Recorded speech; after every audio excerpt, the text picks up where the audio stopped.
সংসদীয় প্রার্থীর তালিকা দেখে শুধু কুলাউড়াবাসী হতবাক হয় নাই, বিএনপির কেন্দ্রীয় নেতৃবৃন্দ, বিএনপির সর্বস্তরের নেতৃবৃন্দ এবং বিশ্বের যে যেখানে বিএনপির মানুষ আছে তারা সবাই হতবাক হয়েছেন।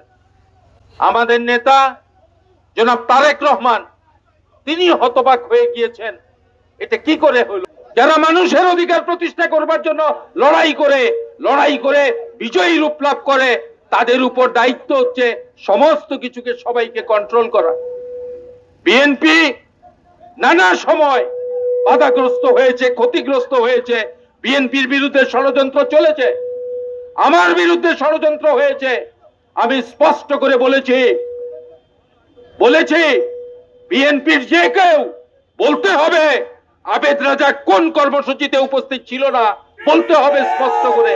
আমি বলেছি আল্লাহর রহমত, আন্দোলনে আবেদ রাজা ছিল, সংগ্রামে আবেদ রাজা ছিল, যুদ্ধের সময় আবেদ রাজা ছিল, খালেদা জিয়ার করুণ অবস্থায় আবেদ রাজা ছিল, তারেক রহমান সাহেবকে বিদেশ থেকে ঢাকায় নিয়ে আসে আবেদ রাজা ছিল।